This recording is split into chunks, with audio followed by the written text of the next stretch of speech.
का शुरुआत होता है जहाँ को और उसके पापा दोनों बोटिंग कर रहे थे। तब को का लाइफ जैकेट नहीं पहना था, तो उसका कुछ सामान पानी में गिर जाता है, तो इसे लाने की कोशिश करके पानी में डूब जाता है। उसे बचाने के लिए उसके पापा पूरी कोशिश करते हैं, खुद का लाइफ जैकेट खोल के उसे पहना देते हैं, जिस वजह से उनका डेथ हो गया होता है। वो सेंसलेस था। चिप बाम उसका ट्रीटमेंट कर रहा था, तब उसका हार्ट कुछ सही तरीके से बीट भी नहीं कर रहा था। अब चीफ बोल रहा था कि प्रोफेसर ओ भी यहाँ नहीं है, क्या होगा। अब प्रेजेंट सिचुएशन दिखाता है जहाँ ऑपरेशन ओडी के अंदर पेशेंट का डेथ हो जाता है हेवी ब्लीडिंग की वजह से। ये देख के को ओटी से भाग जाता है। चीफ हान को समझा रहा था कि शॉकटॉक की वजह से उसका डेथ नहीं हुआ है, ऑपरेशन से पहले ही आर्टरी से इंटरनल ब्लीडिंग हो रहा था, जिसकी वजह से उसका डेथ हो गया है। एटलीस्ट को अंत तक उस पेशेंट को बचाने की पूरी कोशिश तो किया। तो हान बोलता है ये मुझे सुना कि क्या फायदा होगा, अब उनको घर वालों को क्या बताओगे। तो जे योन यहाँ से जिन को बोलता है कि हमारे डिपार्टमेंट में एक पेशेंट का ओटी के अंदर डेथ हो गया है, जिसकी वजह से प्रोफेसर चा का ऑपरेशन को पोस्टपोन किया गया है। अब पेशेंट का जो डेथ हुआ था वो को की वजह से ही हुआ था, ये भी बोलता है। ऑपरेशन के बाद यहाँ को एक तरफ से हॉस्पिटल से निकल रहा था, चाहे उसे रोकने की बहुत कोशिश कर रहा था, पर को के ऊपर कुछ असर नहीं हो रहा था। अब टेस बोलता है कि तुम दोनों को ऐसा नहीं करना चाहिए था, देखा पेशेंट के साथ क्या हुआ। शाह बोलता है इस बार ये मेरा गलती नहीं था।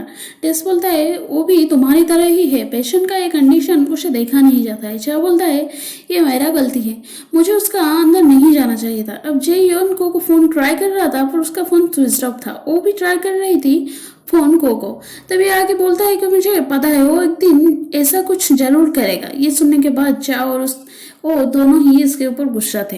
अब को उसका कार पार्किंग एरिया में छोड़ के गया था, जैसे उसको कोई ढूंढ नहीं पाएगा। किसी भी होटल में उसका कुछ पता नहीं चल रहा था। ये सुनने के बाद उसकी मम्मी परेशान थी। तब हाना के बोलता है कि शायद उसे कुछ वक्त लगेगा ये सब से निकलने के लिए, वो जल्दी आ जाएगा, आप टेंशन मत लीजिए। मैं उसका कुछ परिवार वालों को इंटरेस्ट दे दूंगा ये सब चीज़ को संभालने के लिए, और वैसे भी ये सब तो मेरा काम है ना। ये सारी बात चा भी यहाँ सुन रहा था। अब को की मम्मी बोलती है तुम तो जानते ही हो 20 साल पहले क्या हुआ था। वो बोट एक्सीडेंट के बाद उसके पापा का मौत हो गया था, उसकी वजह से वो घोस्ट को देख पा रहे हैं। ये चीज़ उससे डेवलप किया गया था उस दिन से बाद। बचपन से आज तक ऐसा डरता हुआ रहता है। हान बोलता है अगर आपको ये सब मालूम था तो आप उस मेडिकल लाइन में कदम रखने ही क्यों दिया, आपको तो मालूम है ना ये सब होता रहता है। ऐसे ही जिन जी उनकी बात सोच रही थी कि वो बोला था कि चीफ बोल रहे थे कुछ दिन वेट करने के लिए, क्योंकि चीफ ये चाहता था कि प्रोफेसर चा का सर्जरी को ही ऑपरेट करे। अब हान ये लॉयर के साथ डिस्कशन कर रहा था कि वो पेशेंट की फैमिली को डेथ कंपेंसेशन पर कितना दिया जाएगा। ये भी बोलता है कि हमको को के ऊपर अब कोई एक्शन नहीं लेना चाहिए, क्योंकि वो तो खुद ही हमारे रास्ते से हट गया है। हम खुद को ये बोल रहा था कि मुझे ऐसा लग रहा है कि प्रोफेसर चा का स्पिरिट यहाँ है। अच्छा बोलता है क्यों, तुमको पता चल गया मेरे फ्रेंड्स, तुम अपना भाई का ये ट्रैजिक हिस्ट्री जानने के बाद भी उसे यहाँ से निकालना चाहते हो, कैसे हो तुम। हान बोलता है ये सब तुम्हारे वजह से हुआ है चा, पर ये सारा दोष को के ऊपर चला गया। चा बोलता है मैं तो उसके लिए बहुत वरी हूँ, वैसे ही वो बहुत वीक है और मैं उसको और ज़्यादा वीक बनाना नहीं चाहता हूँ। अब चीफ सही जिन को ये समझा रहा था कि मैं जानता हूँ कि को फर्स्ट ईयर में है, पर उसका स्किल देखने के बाद मुझे विश्वास हुआ कि वो एक स्पेशल चाइल्ड है जो जरूर चा का ऑपरेशन सही तरीके से ऑपरेट कर पाएगा। वो सही के लिए खाना लेके आई थी, वो देखने के बाद सेजिन बोलते हैं ये सब तो मेरे लिए को करता था, क्या तुमको मालूम है कुछ को के बारे में। तो वो बोलते हैं नहीं उसका फ़ोन तो स्विच ऑफ है अभी भी। बोलते हैं वो ज़रूर तुमको हमेशा खाना देता होगा। वो बोलते हैं नहीं तो मैं तो कभी भी उसके साथ खाना नहीं खाई आज तक।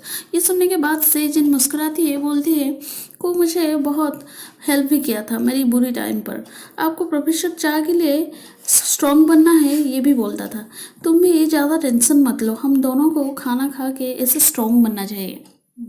यहाँ एक घोस्ट अपनी वाइफ को वेट किया था और ये दूर से बोमिन को देख रही थी। तो बोमिन और उसकी मम्मी दोनों बात कर रहे थे। तो उसकी मम्मी बोलती है कि तुम ये बुक कहाँ से लाई, ये तो तुम्हारी बुक नहीं है, मैं तो नहीं लाती, क्या तुम ये सुमिन दिया था। ये सुनने के बाद बोमिन दरवाजे की तरफ देखती है तो ये यहाँ से छुप जाता है। चार डॉक्टर आन को यहाँ हॉस्पिटल में देख के उसका पीछा करता है। पीछा करके ये देखता है कि ये लोग प्लान बना रहे हैं चार को मारने के लिए। ये बोल रहा था कि अगर इस बार तुम अपने काम सही तरीके से निभा पाओगी यानी कि करोगी तो तुमको मैं ये ब्रांडेड बियर जो कि लिमिटेड एडिशन का है, बहुत महंगा है, ये तुम्हें तोहफे की तरफ दूंगा। ये अपना वाइफ को मिलता है कि बहुत खुश था। ये बोलती है कि वो लड़का मुझे ये रेसिपी का चार्ट दिया था, ये भी बोला था कि तुमने ये दिया है, पर ये तो तुम्हारा हैंड राइटिंग नहीं है ना। पर इस तरीके से मैंने वॉलनट केक बनाई थी जो सारा का सारा बिक गया। ऐसा चलता रहेगा तो हमारे पास बहुत पैसा हो जाएगा। और वो सही जिन चा का अपार्टमेंट का एड्रेस दी थी, ये भी बोली थी कि शायद को वहाँ होगा। तो यहाँ पहुँच के को देखती है जहाँ को अपना चश्म में कुछ मार्क को देख रहा था। फिर वो बोलती है कि डॉक्टर जांग की वजह से फाइनली मैं तुमको ढूंढ ली।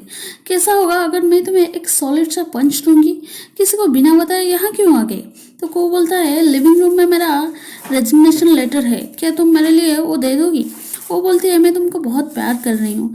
जब तुम वो व्हाइट गाउन में एंट्री करते हो ना पेशेंट का जान बचाने के लिए, तो तुम्हें देख के मेरी धड़कन तेज हो जाती है। सुन के को थोड़ा मुस्कुराता है, बोलती है मेरे दादाजी तुमको बहुत पसंद कर रहे थे। तो को बोलता है पर मैंने तो तुम्हारे दादाजी से कभी नहीं मिला, तुम तो ये भी नहीं बोली थी कि तुम्हारे दादाजी हैं। तो वो बोलती है नहीं, हाँ 20 साल पहले वो एक बच्चे को बचाए थे और उसे देख के मैं अपसेट हूँ कि वो बच्चा इस टाइप का हरकत कर रहा है। अब चा पूछता है कि तुम सर्जरी के टाइम ओटी में क्यों थे? तो टेस बोलता है मैं तो तुम्हें बताया था ना कि मैं 20 साल से यहाँ हूँ पर मैं किसी को ऑपरेट नहीं कर पाऊंगा। तो चा बोलता है तो आप उस दिन मेरे बॉडी के अंदर क्या कर रहे थे 12 साल पहले? मतलब चा अपने इंटर्न के टाइम जो ऑपरेशन को ऑपरेट किया था उसे टेस ही किया था ऑपरेशन को। ये भी पूछता है कि आप क्यों छुपा रहे हैं ये सब, क्या आप एक कार्डियो सर्जन है? बोलता है मेरा ऑपरेशन होगा तो मैं यही चाहता हूँ कि आप ही मेरी डॉक्टर बने। कि उसकी मम्मी से मिलता है तो कुछ कहना चाहता था, तब उसकी मम्मी बोलती है कि तुम्हें मालूम है ना कि दादाजी तुमको लेकर कितना टेंशन में हो और तुमको बहुत प्यार भी करते हैं। मैं जानती हूँ कि तुम अपने पापा की डेथ के बाद ये सब कर रहे हो जानबूझ के, बहुत जोर से हंस भी रहे हो बच्चे की तरह मुझे खुश रखने के लिए, पर तुम मुझे खुश रखना छोड़ दो और अपने बारे में सोचो, तुमको जो अच्छा लग रहा है तुम वो करो। अब सही जिन को कोई कॉल करके बुलाता है जब वो चा का ट्रीटमेंट कर रही थी, पर वो वहाँ पहुँच के देखती है कि कोई नहीं है। तब नर्स चांग उसे कॉल करके बुलाती है कि चा का मुंह से कुछ पानी जैसा निकल रहा है, मतलब कुछ गड़बड़ चीज हुआ था। ये सारा मैटर अब जे यून को कॉल करके बोल देता है। ये सुनने के बाद ये कार घुमा के सीधा यूनिवर्सिटी की तरफ आ रहा था। अब से जिन हान को जाके बोलता है कि तुम लोगों को चैन का नींद नहीं आ रहा है क्या रात में जो ये सब कर रहे हो? तुम चेयरमैन के साथ भी ये सब किए थे, मैं चुप थी, पर ये सब का प्रूफ मेरे पास है। अब मैं जो करूंगी तुम वो सोच भी नहीं सकती हूँ, मैं उनको मार दूंगी। वो भाग के आके पहुंचता है कि प्रोफेसर कैसे होंगे ये सोच के। तब चा का स्पिरिट यहाँ बोलता है कि फाइनली तुम आ गए, मेरे काम सही रहा। ये सुनने के बाद को बोलता है कि तुम्हारा दिमाग सही तो है ना, तुम ये जो सब कर रहे हो ये सब तुम्हारी लाइफ के साथ क्यों खिलवाड़ कर रहे हो? मैं मेरी पहली लाइफ चाहती हूँ, मैं थक चुकी हूँ ये सब पेशेंट और तुम्हें खुद का बॉडी देके ये सब चीज तुम्हारा याद में नहीं रहेगा तुम जब उठोगे। अब छोड़ दो मुझे ये सब से। हान से जिन का दिया हुआ जो पेनड्राइव देखता है जहाँ से जिन के भाई खुद चा का रूम में गया था, मतलब चा का साथ जो कुछ गलत हुआ था वो सब ये किया था। असल में ये सब चा का प्लान था कि मेडिकल में को वापस लाने के लिए, और इस काम में तेईस उसका हेल्प किया था। इस मैटर के बाद से जिन चा को लेकर बहुत टेंशन में थी। अब को यहाँ देखता है कि वो उसके लिए कुछ खाना छोड़ के गई थी। अब जे टेक्स्ट भी करता है कि चा का एस्पिरेशन निमोनिया हुआ है जिसकी वजह से अब उसे एंटीबायोटिक दे रही है। तब तक उनका सर्जरी को पोस्टपोन रखा गया है। सही जिन चा के बारे में सोच के यहाँ रो रही थी और स्पिरिट यहाँ बोल रहा था कि सॉरी मेरी वजह से तुमको आज तक ये हालत में फंस गई हो। अब को चा का अपार्टमेंट में उसका सामान देख के याद कर रहा था दोनों के पास के मोमेंट को। अभी यूनिवर्सिटी के सामने था तब जे उसे फोन करके बोलता है कि प्रोफेसर का यहाँ से वो ट्रांसफर कर रहे हैं। अच्छा यहाँ सेंसलेस हो गया था। तब टेस्ट चिप बाम और डिफरेंट लोगों की बॉडी में घुस के सर्जरी के बेसिक इंस्ट्रूमेंट की मदद से वो बच्चा को सेंस आता है, क्योंकि उसका अस्थमा था और एक छोटा सा फूड पार्टिकल उसका विंड पाइप में अटक गया था जिसकी वजह से वो सेंसलेस हो गया था। कोई सब देखने के बाद खुश था कि वो बच्चा सही हालत पर हो गया। अब सही चिन्ह देखती है कि डॉक्टर आन चा के पास था। तो आन बोलता है कि प्रोफेसर को मालूम है तुम उनको शिफ्ट कर रही हो? तो ये बोलती है क्या बकवास कर रहे हो तुम, जल्दी से यहाँ से निकल जाओ वरना कुछ अच्छा नहीं होगा। तेज बोलता है मैं बुढ़ा तो हो गया हूँ पर मैं कभी भी पेशेंट को ऑपरेट किए बिना नहीं रह सकता।